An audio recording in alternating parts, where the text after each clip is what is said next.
So the idea was to tell people why we do chair turns.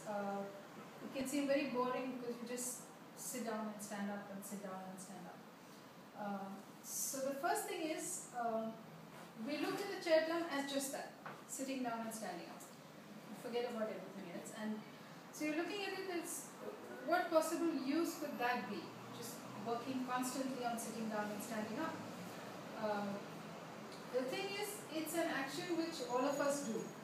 And how many times do you think you sit down and stand up a day? Oh, well, too many times. Yeah, whatever. Yeah. So it's of course depends on what your work is, what your nature is, all of that. But still, it's a very common action which most of us do to some extent every day. It's part of our lives so much that we don't even know it's there. And the fact is that most of us do it badly. We do it with a lot of pressure pushing down on the back, with stiff hips and stiff joints. And the basic way that we tend to do it is that when we think of getting up from a chair, we first stiffen, because that's what we think of as getting ready. And then in order to actually get out of the chair, you have to build up effort against that stiffening to get yourself up out of the chair. So that seems a very illogical kind of process, but we are fine with it because that's what we are used to.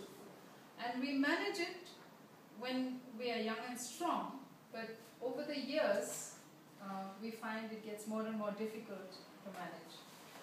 And you must have, I'm sure everyone can think of some elderly member, friend, family, someone who has a real difficulty in getting out of the chair. Perhaps they've got to hold on to the arms and really push themselves up, or they've got to hold on to somebody, or someone has to keep them up. And of course we tend to dismiss it as old age. Everyone gets like that, but that's not true. Everyone doesn't get like that.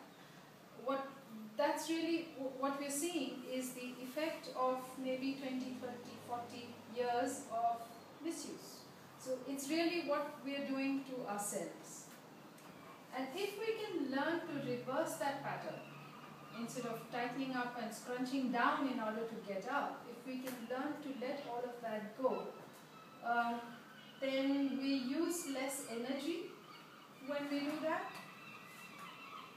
So it's easier, it becomes easier, and it doesn't damage us. So we have some hope that when we are 60 and 70, we will still be getting up out of the chair easily. So that's if you're just looking at it as just that action in itself, sitting down and standing up. But it's not just that.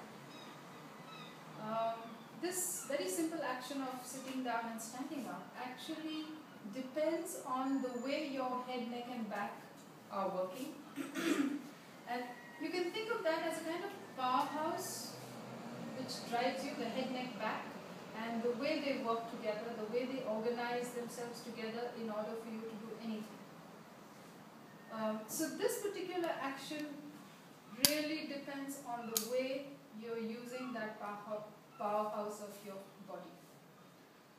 So if you learn how to really use that action, then you begin to do it in a way which really expands the back, energizes it, and uses muscles which are not within our conscious control, and uses those muscles in a way which every time you do it, tones them.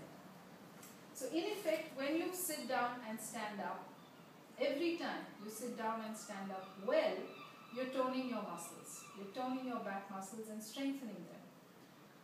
So it's not, if you can see, it's not just not damaging yourself, it's actively strengthening yourself. And the other thing is that that action is something which can also be adapted into several other things that we do. For instance, if you were bending over to wash your hands or chop the vegetables, any action that we tend to do by bending the back and putting a lot of strain on the lower back, if you can use what you've learned in the chair, transfer it into all those actions, then you're really getting the same benefit out of those actions that you're getting out of this one, sitting down and standing up. Am I making sense? Yeah. So it's really learning one skill which you can then transfer, or one set of skills if you like, which you can then transfer into several other actions.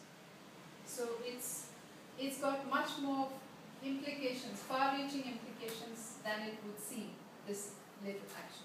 So if you're looking at it as just sitting down, standing up, yeah, it's really boring, and I can quite understand why you'd switch off and then just do that.